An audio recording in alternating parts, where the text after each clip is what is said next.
All right, let's get cooking.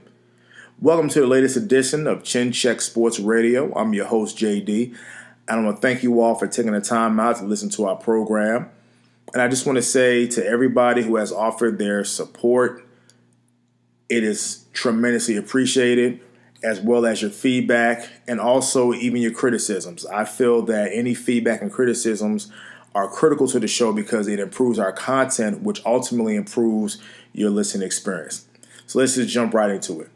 There was a big deal in the world of professional sports regarding a partnership that was brokered between rap legend, rap icon, rap superstar, and business mogul Jay-Z and the National Football League that has been met with heavy criticism and is seen as very controversial. And Jay-Z has been getting his fair share of criticism, and I think rightfully so. But to truly understand how we got to this point, let's go back to the very beginning. In 2016, former NFL quarterback Colin Kaepernick of the San Francisco 49ers decided to use his platform as a professional athlete, because we hold our professional athletes in such a high regard. He decided to use his platform to take a knee in silent protest during the singing of the national anthem at the start of every football game to bring to the table to illustrate the social injustices and the unfair treatment of black people in America. That's something that he felt, using his platform as a professional athlete, he felt that was the best thing to do to bring awareness to these issues. Now, the media, led by Donald Trump, decided to make it an issue about respecting the military, respecting the veterans, and respecting the flag, where Kaepernick plainly said that's not what the issue was about. Now, if you look on your screen right now, you're going to see a gentleman sitting next to Colin Kaepernick. That gentleman goes by the name. His name is Nick Boyer, and Nick Boyer was a Green Beret, thank you for your service, who advised Kaepernick to take a knee. What a lot of people forget is when Kaepernick decided to protest on the national anthem, he sat on the bench first. When he consulted with Nick Boyer told him, hey, if you want to protest, but you want to show respect to the veterans, you might want to take a knee. And I felt that's what Kaepernick did. He took a knee, which last time I checked, taking a knee is an ultimate sign of respect. You genuflect, you take a knee. When you ask somebody to marry you, you go down on one knee. Usually going down on one knee is an ultimate sign of respect. So, and Nick Boyer, by the way, his journey to the NFL is something that they make movies about. So, I find it funny that people had a lot to say about standing up and respecting the flag, and it's about the military, and it's about the flag and the flag and the flag. But what I find funny, there's a pocket of America, specifically in the southeastern United States, North Carolina, South Carolina, Georgia, Tennessee, Alabama, Louisiana, Texas, who once upon a time swore allegiance to the Confederacy, who once upon a time swore allegiance to the Confederacy against the United States. And if they had it their way, the Confederacy should have won the Civil War to protect the institution of slavery. And yet now you want to tell somebody that they should stand for the American flag. So I find it funny, not that long ago, people sided with the Confederacy against the, quote, the United States flag. And now their descendants now are telling you that you should stand up for the flag. I find that funny. But if you also drive through a lot of these southern states and small pockets, Confederate flags fly high and fly proudly on government buildings, people's houses, on their vehicles, on the side of mountains.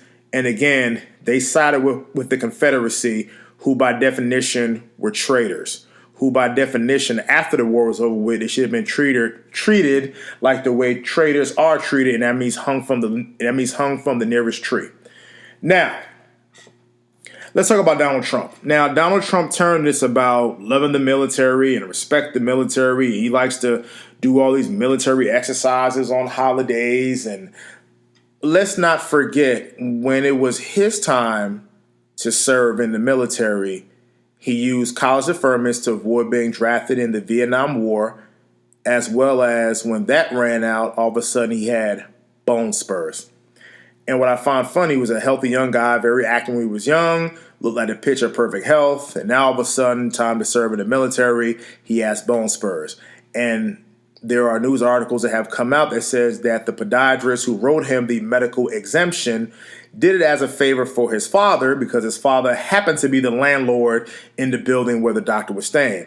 So for all of his love and passion and respect for the military, when it was his time to be called to serve, he had bone spurs and used white privilege in order to get out of serving of the military. And also, too, what I also found funny, he did an interview where he talked about he wasn't drafted because his number was very high. But the reality of it is he got the medical exemption before his draft number even came up. So it goes to show people how much he really thought of the military when he decided not to serve with having bone spurs. But that gets lost on people nowadays. So nothing like the truth to get in the way. Now, because of that, Kaepernick has not played in the NFL. You've seen quarterback after quarterback after quarterback who is nowhere near as accomplished as Kaepernick getting jobs in the NFL. So the NFL kind of has been taking a beating behind that. The ratings have been down, so they've been taking a beating behind that. So the way to counteract that is let's make a deal with the biggest hip-hop superstar there is, Jay-Z, that ultimately appeals to the black community. Now, talking about the Jay-Z deal. Now, the Jay-Z deal, he's going to partner with the NFL or be a consultant or advise them about entertainment, the Super Bowl, and social justice that really hasn't been defined. So they haven't really been able to define what exactly is a social justice part. Now, my issue with Jay-Z is this is showing a pattern of a lack of character. Now, years ago, I remember watching an interview with his former business partner of Rockefeller Records, Dame Dash. So if you don't know, Dame Dash, Kareem Biggs Burke, and Jay-Z formed Rockefeller Records. And Dame Dash spoke about that one of the things that caused a rift between him and Jay-Z, while Dame Dash was getting on the record companies and doing what's best for his artists and fighting what's best for his artists, basically giving the record companies hell, Jay-Z was behind the scenes making deals with these same record companies.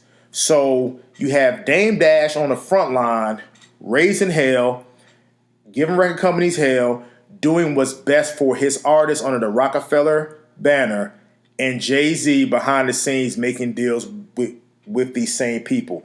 That's an eyebrow raiser. That shows lack of character. Then what ended up happening? Jay-Z became the president of Def Jam Records. Now, of course, it worked out business-wise because of the talent that Jay-Z discovered, namely Rihanna, namely Kanye West. So it's just funny that people ignore that because of, yes, it did turn to gold with the artist that he found, but how he went about it was an eyebrow raise. It showed a little bit of lack of character. You have your business partner who's fighting a good fight, going against these major record labels who we know have a history of taking advantage of these black artists, and he's doing what's best for his artists, and you're going behind the scenes and making deals with the same record label that your business partner is fighting, and yet nobody criticized Jay-Z about that. Also, the very same deal that he made with the NFL, reports have surfaced that he told Jermaine Dupri the same thing. Don't make a deal with the NFL because the Super Bowl was in Atlanta earlier this year. Of course, Jermaine Dupri is an Atlanta icon, so who will be better to be part of the Super Bowl halftime festivities? None more than Jermaine Dupri, maybe Outkast.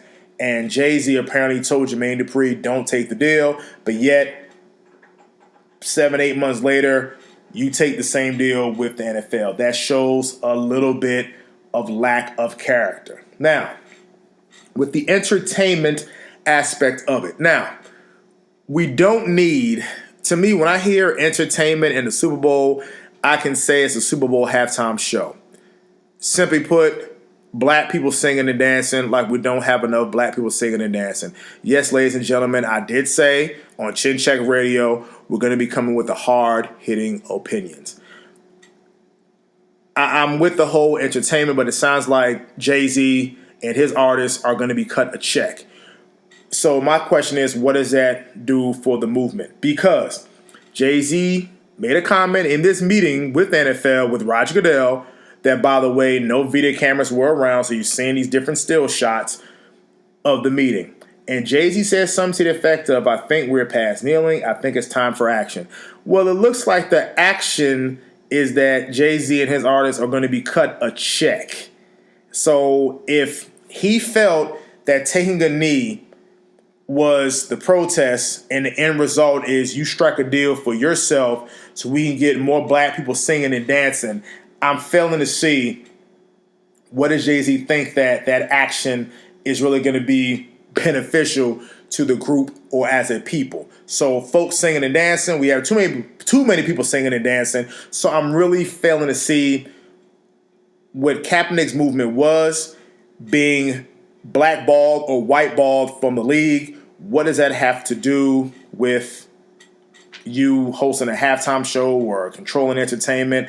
I really don't see that because the NFL by itself is a league about entertainment. So I'm really trying to figure that part out, but we'll see when time comes. It's just one of those things that I just have to look at that. Also, Jay-Z bought, now you hear the figures different. You hear $1 million in the Brooklyn Nets. You hear 1% of 1/10 of it of owning the Brooklyn Nets, where they put Jay-Z out there as an owner of the Brooklyn Nets. Well, now people are saying that him being the face of the, quote, the owner of the Brooklyn Nets only sped up gentrification in Brooklyn, New York, which is supposed to be his hometown. So now, we all know history tells us that gentrification does not benefit black people at all. In fact, it runs black people out of these towns. So Jay-Z has done some questionable things in the past that might have maybe helped Jay-Z and a few select people out, but hasn't really helped out the group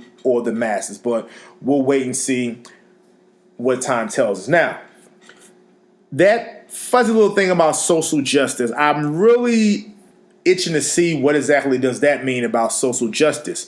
Because if you want to talk about social justice, I do want to delve into, and I think Jay-Z, since he's part of the league now, or has a partnership with the league, he should be able to be asked, Roger Goodell, why is it that in the NFL, with a league of 70 to 75% African-American players, you only have 3 black head coaches? That is Mike Tomlin of the Pittsburgh Steelers, who went to 2 Super Bowls and won 1, Anthony Lynn of the Los Angeles Chargers, and brand new head coach Brian Flores of the Miami Dolphins, formerly the defensive coordinator of the New England Patriots, who more than deserved the job because the job he did as a defensive coordinator, shutting down the high-octane Los Angeles Rams offense in the Super Bowl, I felt was a thing of beauty. Now, here's why I felt it was a thing of beauty. The year before that, Matt Patricia was the defensive coordinator for the New England Patriots, and their defense got lit up by a backup quarterback in Nick Foles.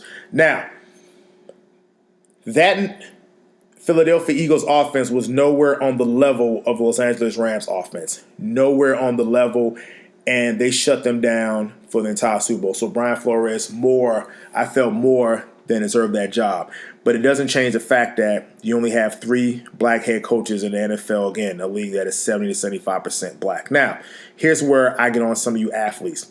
Some of you athletes have a thing where when you have a black head coach, you want to give the head coach a hard time, the black head coach a hard time, but yet when the white head coach comes to town, you want to run a little extra further, you want to stay late after practice, you want to get extra practice reps in. Oh, I'm sorry, I wasn't supposed to say that. Yeah, that's the reality of it. How many times have we seen a black coach create a program or a winning system from the ground up, or a team that has a history of losing, and the black coach comes in there, brings discipline, brings a winning culture, the players revolt, they say he's too hard, he's too this, he's too that. Then a white coach comes in there. You Negroes will run a little bit further for him. You Negroes will run a little bit faster for him, lift a little bit more weight for him, and then now all of a sudden he gets the credit for completing the task what the black coach started. So I have to put some of that on you, the players. How many times have we seen where a black athlete will call out a black coach when to question his his credibility and question his credentials. And in some cases, he could be a Hall of Fame player and now turn into a coach, and you want to question his credentials. How many times have you seen an athlete be disrespectful to a black coach, i.e. starting Facebook Live in the locker room after the game? Antonio Brown, we're looking at you. How many times do you have to disrespect the black coach, but yet you wouldn't dare pull that with the white coach? So I have to put some of that on some of you athletes in the NFL. As much as I respect you all, but I do have to call a spade a spades. Now, what's even more concerning, the fact that we only have 3 black head coaches, is the fact that you only have 1 black GM, that is Chris Grier of the Miami Dolphins. Now Ozzie Newsome of the Baltimore Ravens, who basically built that winning program, has recently retired. So now we only have 1 black GM in the NFL. So Jay-Z, while you're sitting at the table, you need to be asking Roger Goodell, how do we get to this point? And that's even despite the Rooney Rule, which, oh, by the way, I've always felt that was silly in and of itself. The fact that you have to, and for those of you who don't know, the Rooney Rule is when anytime there's any job vacancy for a coach that eventually was amended to include a GM, you must interview at least 1 minority candidate.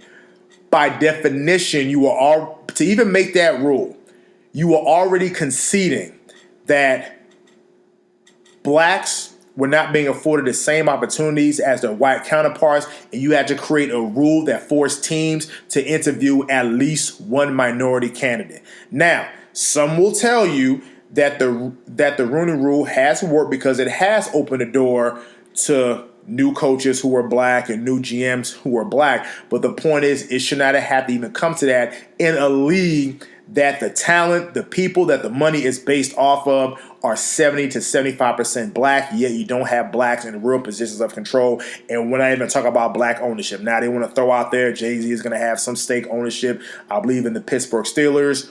We'll see about that. Now, we're at a point in time now, politically in this country, where you almost have to choose sides. And it shouldn't be that way, but you almost have to choose sides. So I'm looking at the athletes under the Rock Nation banner. Because you noticed, ever since this deal was announced between Jay-Z and the NFL, they want to ask Colin Kaepernick. They want to ask Eric Reed. But you notice they never asked the athletes under the Rock Nation banner. So my athletes under the Rock Nation banner, I do want to ask you, how do you feel about it? Are you going to continue your business and your partnership and to be represented by Jay-Z and his company after brokering this deal that has caused a lot of resentment and caused a lot of criticism? Kyrie Irving, I'm looking at you. Dez Bryant, I'm looking at you. Saquon Barkley, I'm looking at you. Leonard Fournette, I'm looking at you. Juju Schuster-Smith, I'm looking at you. Todd Gurley, I'm looking at you. Andre Ward, I'm looking at you. CeCe Sabathia, I'm looking at you. Skylar Diggins, I'm looking at you. Ndamukong Suh, I'm looking at you. Yannick Ngakoue, I'm looking at you. Danny Green, I'm looking at you. Rudy Gay, I'm looking at you. Coach Hugh Jackson, I'm looking at you. So now the question is, somebody needs to ask those athletes how they feel about Jay-Z partnering with the NFL. That seemingly is a slap in the face to Colin Kaepernick. So those are the hard questions that need to be asked. We'll wait and see what time tells us. Now, moving right along.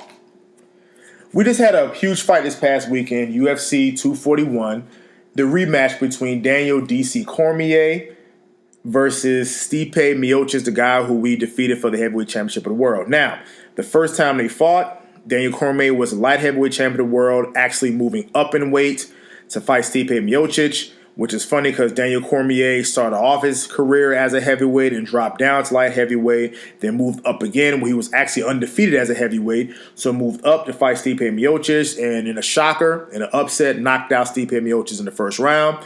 Daniel Cormier then went to defeat Derek the Black Beast Lewis in New York City in Madison Square Garden in November last year. So while Stipe sat in the sidelines, waited his time for his rematch. Now, I thought in that first round, I thought Cormier was actually winning the fight. I thought Cormier was winning the fight.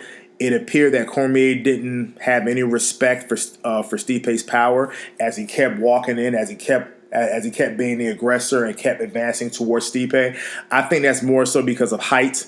I think that Daniel Cormier is a shorter fighter. So in order for him to do his most effective damage, he has to be on the inside, because I think Cormier is only like 5'10", 5'11". I mean, he's stock and built. I mean, stout like a little tank, but he's not as tall. So you're fighting taller fighters. In order for you to do your most damage, you have to go on the inside. And hell, that was how he knocked out Stipe Miocic the last time.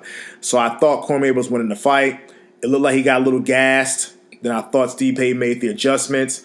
In the fourth round, was hitting him with tremendous body punches, and